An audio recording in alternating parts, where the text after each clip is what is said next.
নমস্কাৰ, আজি মই আপোনালোকলৈ বৰা চাউলৰ এটা নিমখীয়া পিঠা ৰেচিপি লৈ আহিছোঁ।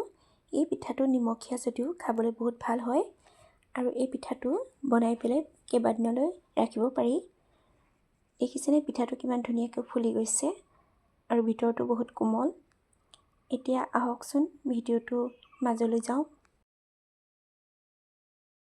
এই পিঠাটো বনাবৰ বাবে ইয়াৰ বৰা চাউল লৈছোঁ। চাউলখিনি ভালদৰে ধুই তিয়াই ৰাখিছিলোঁ আৰু এয়া হাতেৰে মোহাৰি দিছোঁ। চাউলটো কোমলি গৈছে। চাউলখিনি ভালদৰে কোমল হ'লে মিক্সিত পিচিবলৈ ভাল হয়। এয়া দেখিছে হাতেৰে মোহাৰি দিছোঁ, কিমান ধুনীয়াকৈ ভাঙি গৈছে। আৰু এতিয়া এটা মই মিক্সি জাৰ লৈছোঁ। চাউলখিনি এতিয়া জাৰটোতে দি ল'লোঁ। বৰা চাউল গোটেইখিনি জাৰটোত দি ল'ম। ইয়াৰ এটা মিহিকৈ পেষ্ট বনাই ল'ম। এয়া গোটেই চাউলখিনি মিক্সি জাৰটোত দি ল'লোঁ। এতিয়া ইয়াত অকণমান পানী দি লৈছোঁ। এয়া চাউলখিনি পিচি আনিলোঁ। এয়া দেখিছেনে কিমান মিহি হৈছে। এনেদৰে মিহিকৈ পেষ্টটো বনাই ল'ব লাগে। এতিয়া এইখিনি মিক্সি জাৰৰ পৰা এটা বাউললৈ উলিয়াই লৈছোঁ।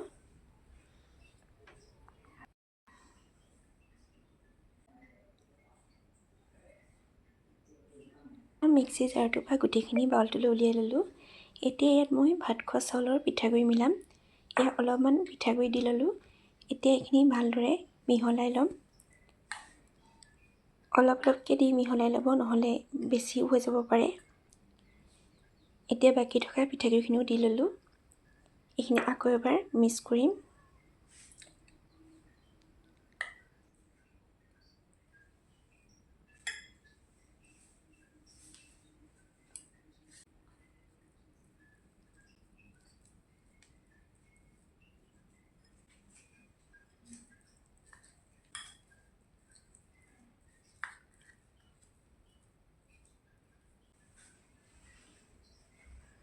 ইয়াত এতিয়া অকণমান পানী দি লৈছোঁ আৰু এইখিনি এবাৰ মিহলাই লৈছোঁ। ইয়াত দেখিছেনে পিঠাখিনি কিমান আঠা আঠা হৈছে।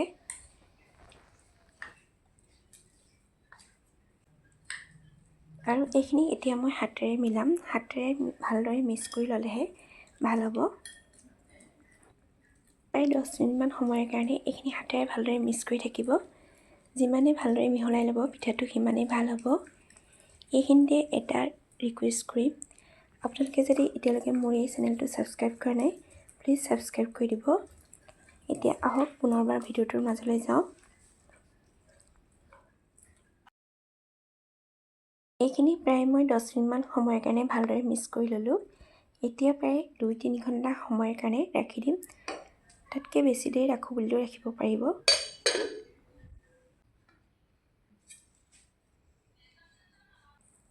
প্ৰায় 3 ঘণ্টামান ৰখাৰ পিছত ইয়াৰ পিঠাখিনি দেখিছেনে কিমান ডাঠ হৈ গ'ল। এতিয়া ইয়াত অলপমান পানী মিক্স কৰি অলপ পাতল কৰি ল'ব লাগিব। এয়া অকণমান পানী দি লৈছোঁ। এইখিনি এতিয়া ভালদৰে মিক্স কৰিম।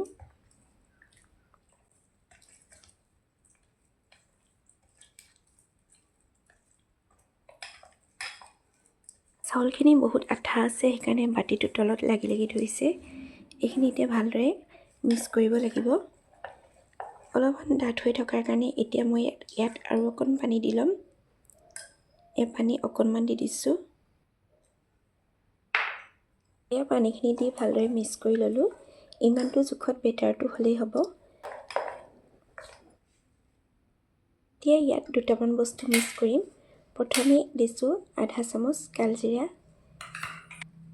1 চামুচ চফগুটি দিছোঁ আৰু সোৱাদ অনুসৰি নিমখ দিছোঁ। নিমখটো দিবই লাগিব যিহেতু নিমখীয়া পিঠা। এই আটাইখিনি বস্তু আকৌ এবাৰ ভালদৰে মিহলাই ল'ম।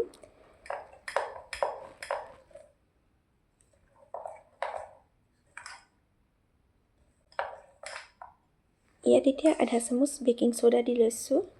বেকিং চ'ডাখিনি দি অকণমান মিক্স কৰি লৈছোঁ। বেকিং চ'ডা দিয়াৰ পিছত আৰু বেছিকৈ মিক্স কৰি থাকিব নালাগে। ইয়াত চ'ডাৰ সলনি বেকিং পাউডাৰো দিব পাৰিব। আৰু এয়া গেছত এখন কেৰাহী পাতি অলপমান ৰিফাইন তেল গৰম কৰি ল'লোঁ। এতিয়া তেলখিনি ভালদৰে গৰম হ'লত এতিয়া অলপ অলপকৈ পিঠাখিনি দি যাম। তেলখিনি ভালদৰে গৰম হোৱাৰ পিছত গেছৰ ফ্লেমটো মিডিয়াম কৰি ল'লোঁ। এতিয়া ইয়াত দেখিছেনে পিঠাটো কিমান ধুনীয়াকৈ ফুলি আহিছে।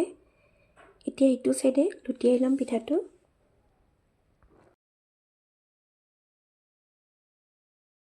পিঠাটো দুইটা চাইডে ভালদৰে ভাজি ল'ম। গেছৰ ফ্লেমটো হাই কৰি নিদিব। হাই ফ্লেমত পিঠাটো ভাজিলে ভিতৰটো নিসিজিব, বাহিৰটো ফটককৈ ৰঙা হৈ যাব আৰু ভিতৰটো কেঁচা হৈ থাকিব।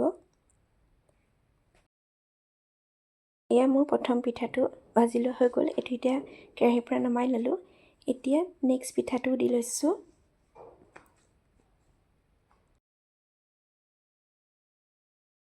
দেখিছেনে এইটো পিঠাও কিমান ধুনীয়াকৈ ফুলি গৈছে।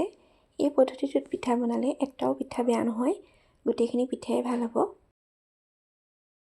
এইখিনিতে আপোনালোকক এটা ৰিকুৱেষ্ট কৰিম, আপোনালোকে যদি এতিয়ালৈকে মোৰ এই চেনেলটো ছাবস্ক্ৰাইব কৰা নাই, প্লিজ ছাবস্ক্ৰাইব কৰি দিব। আৰু ৰেচিপিটো চাই যদি ভাল লাগে, ফেমিলি আৰু ফ্ৰেণ্ডছৰ লগত শ্বেয়াৰ কৰি দিব।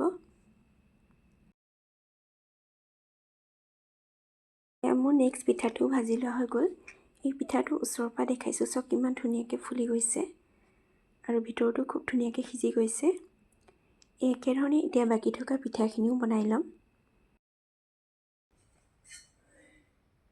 এয়া মই গোটেই পিঠাখিনি বনাই ল'লোঁ। দেখিছে পিঠাখিনি গোটেইখিনিয়ে ভাল হৈছে, ধুনীয়া কোমল হৈছে পিঠাটো, আৰু এই পিঠাটো খাবলৈও বহুত সোৱাদ লগা হয়। আজিৰ এই পিঠাৰ ৰেচিপিটো চাই কেনেকুৱা পালে কমেণ্ট কৰি জনাব। এতিয়া মই এটা পিঠা ভাঙি দেখাই দিছোঁ, চব কিমান ধুনীয়া ফুলিছে আৰু কোমল হৈছে। ভিডিঅ'টো শেষলৈকে চোৱাৰ বাবে বহুত বহুত ধন্যবাদ। আকৌ এটা নতুন ৰেচিপিৰ সৈতে পুনৰ লগ পাম। আজিলৈ আহোঁ, বাই বাই।